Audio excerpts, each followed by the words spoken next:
8.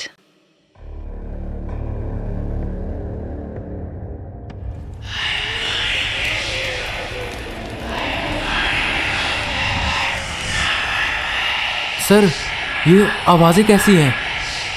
राजन डरते हुए पूछता है। वेदा खिड़की से बाहर की ओर देखते हैं, जहां पिशाचों का झुंड उनकी ओर ही बढ़ रहा था, जिनमें से कुछ पिशाच बहुत बड़े और खतरनाक थे। वहीं दूसरी तरफ बाराती अपना नाच गाने में लगे हुए थे। डीजे तेज होने की वजह से उन्हें ये आवाजें सुनाई नहीं दे रही थी। ये तो वो घेरा आराम से तोड़ देंगे, मुझे कुछ न कुछ करना होगा। वेदा खिड़की की ओर देख बस स्थिर के स्थिर रह गए। वेदा राजन और आर्यन की ओर पलटते हैं और कहते हैं, मेरी बात ध्यान से सुनो। यहां पर जो भी हो रहा है उसके बारे बाहर किसी को पता नहीं चलना चाहिए। मैं जाकर उन पिशाचों को रोकता हूं। और नीलम, तुम इसे पहन कर रखना, ठीक है? अपने हाथ से ब्रेसलेट निकालते हुए वेदा ने कहा। पर सर, इससे तो आपकी जान खतरे में आ जाएगी। आर्यन उठते हुए कहता है, तुम मेरी चिंता मत करो, बस यहां पर सबका ध्यान रखना। इतना बोल वेदा तेजी से भागते हुए नीचे गए।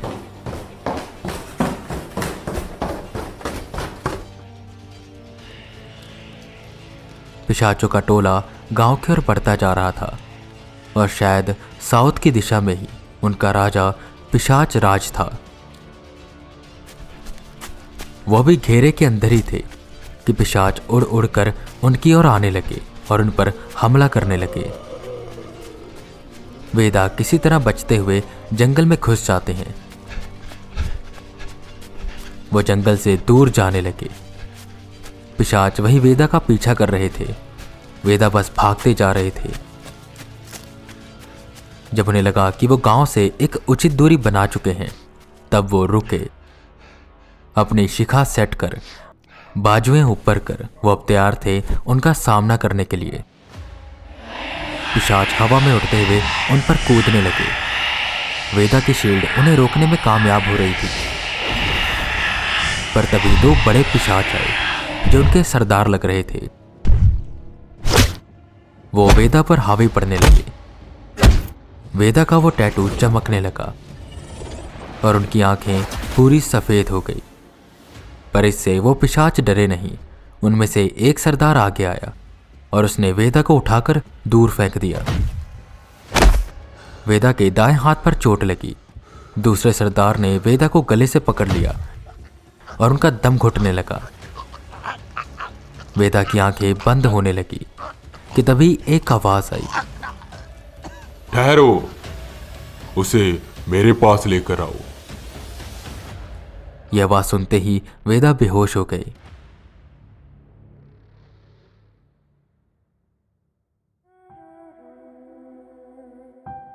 वेदा की आंखें खुली। वो किसी गुफा में थे। उनके आसपास बस पिशाच ही पिशाच थे। उनके हाथों को बांध कर रखा हुआ था। वो घुटने के बल बैठे हुए थे। उनके सामने एक बड़े सिंहासन जैसा कुछ बना हुआ था, जिसके पीछे एक बहुत ही बड़ी मूर्ति थी। वेदा अभी ये सोच पाते कि वो यहां पर क्या कर रहे हैं कि उन्हें एक आवाज आई, मुजरिम को होश आ चुका है, सब लोग शांत हो जाएं।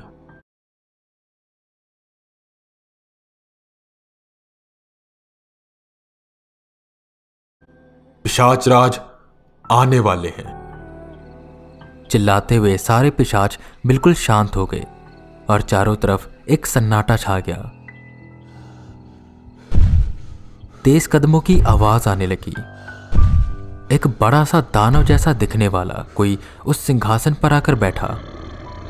सुर्ख लाल आंखें, हाथों पर खून सना हुआ था। बड़े तीखे दांत बाहर की ओर झांक रहे थे, जिनमें कुछ मांस के टुकड़े अभी भी फंसे हुए थे। मुझे लगा नहीं था कि वो चोर तुम हो, जिसने हमारा वो पत्थर चुराया है। वेदा ये सुन एकदम से हैरान हुए। नहीं, मैंने कुछ नहीं। वो इतना बोलकर हटे ही थे कि बगल में खड़े पिशाच ने उन्हें अपने डंडे से मारा और कहा, चुप! जब तक बोलने को ना कहा जाए तुम नहीं बोलोगे। तुम्हारे सामने पिशाच राज बैठे हैं। वेदा चुप हो गए। मैं तुम्हारी शक्तियों को अच्छे से अनुभव कर पा रहा हूं। मेरे पिशाच तुम्हें वहीं पर मार देते, पर मुझे बस एक शंका हो रही थी। तुम्हारी शक्तियां सकारात्मक है और उस चोर की नकारात्मक। वो चोर तो तुम ही हो, पर कैसे तुमने अपनी शक्तियां इतनी जल्दी बदल ली, मुझे बताओ। और तुम्हारा मकसद क्या है? पिशाच राज बोले, जिस पर वेदा ने हल्का सा सर ऊपर किया, यहां वहां देखा और कहा, पिशाच राज, मैंने कुछ भी नहीं चुराया और मेरा यहां आने का मकसद केवल सरपंच जी की बेटी की शादी बिना दुविधा के करवाना है। मैं आत्माओं को मुक्ति दिलाता हूं और लोगों को इन ऊपरी समस्याओं से बचाता हूं। झूठ!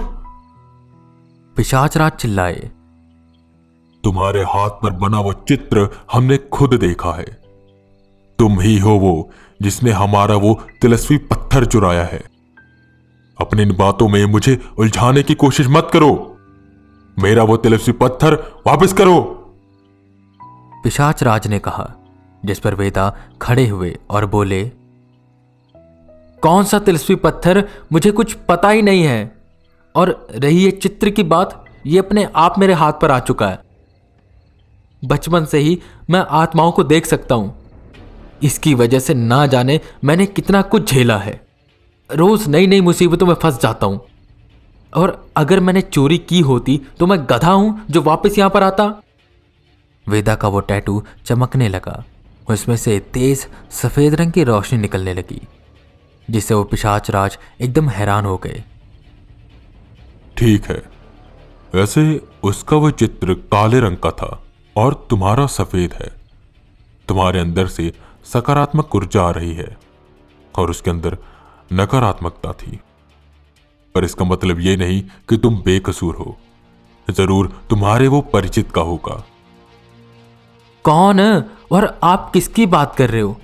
मैं नहीं जानता किसी को। सच में आप मेरी बात को मानिए। वेदा परेशान होते हुए कहते हैं। पिशाच राज उनके अंदर के सच को पढ़ पा रहे थे। उन्हें यकीन हो गया था कि वेदा वो चोर नहीं है, पर यहां किस चोर की बात हो रही थी और वो टैटू आखिर कौन सा था? और ये कौन है जिसके पास ठीक वेदा जैसी ताकतें हैं? और उस पत्थर में ऐसा क्या खास था? वेदा के मन में सवाल उठने लगे। पिशाच राज के हुक्म के साथ वेदा के हाथों को खोला गया और अब पिशाच राज और वेदा आपस में बातें करने लगे। हमने जो मृत्यु अंश बरसों से संभाल कर रखा था, 5 महीने पहले ही उसे कोई चुरा कर ले गया। ठीक तुम्हारे जैसे ही उसके हाथ पर भी पंख का निशान था और वो काफी शक्तिशाली था। मेरी गैर मौजूदगी में वो उसे चुराने में सफल रहा। तब से हम उसे ढूंढ रहे हैं। जिसके हाथ पर भी हमें निशान दिखाई देता है, हम उसे ले आते हैं। उस अंश का मिलना बहुत जरूरी है, अन्यथा इस संसार पर बहुत बड़ा संकट आ जाएगा। वेदा ये सब गौर से सुन रहे थे। ये अंश आखिर है क्या और उसने इसे चुराया क्यों होगा? कुछ देर के ठहराव के बाद उन्होंने पूछा, जिस पर पिशाच राज उन्हें बताते हैं उस तिलस्वी पत्थर के अंश की कहानी। युगों युगों से देवों में और राक्षसों में लड़ाई होती आ रही है। पाताल लोक और स्वर्ग लोक में रहने वाले एक दूसरे को बिल्कुल भी पसंद नहीं करते। इनमें से काफी युद्ध यहीं पृथ्वी पर हुए हैं। राक्षस तपस्या करके वर पाते थे और उनका फिर दुरुपयोग करते थे। ऐसे ही एक राक्षस ने वर में एक ऐसा तिलस्वी पत्थर मांगा जिससे वो मुर्दों को भी जिंदा कर सकता था, पर वो मुर्दे मुर्दा ही रहते। उस तिलस्वी पत्थर को पाने के बाद उस राक्षस ने उन शक्तिशाली राक्षसों को वापस से जीवित किया जिन्हें बहुत कठिनाइयों से मारा गया था। युद्ध में देव हारने लगे, पाप धरती पर बढ़ने लगा। तब जाकर युद्ध में भगवान भी शामिल हुए और राक्षस पराजित हो गए। और तब उनमें एक संधि हुई, क्योंकि उस तिलस्मी पत्थर को नष्ट नहीं किया जा सकता था, तो उस तिलस्मी पत्थर के 3 हिस्से किए गए और उसे 3 अलग अलग लोकों में बांट दिया गया। एक पाताल में गया जो मेरे पास था, एक किसी बहुत बड़े साधु के पास और एक देवलोक में है। अगर ये तीनों मिल गए तो वो तिलस्मी पत्थर अपनी शक्तियां वापस से पा जाएगा और फिर जो होगा उसे काबू कर पाना नामुमकिन है, क्योंकि कलयुग में देव शक्तियां उतनी कारगर नहीं है जितनी पहले होती थी। उस एक हिस्से की जिम्मेदारी मेरी थी और मुझे किसी भी तरह उस हिस्से को ढूंढना है। वेदा अब सब कुछ समझ चुके थे। उन पिशाचों का गुस्सा होना, जिनके हाथों में टैटू है, उन पर हमला करना और वेदा को अगवा करना।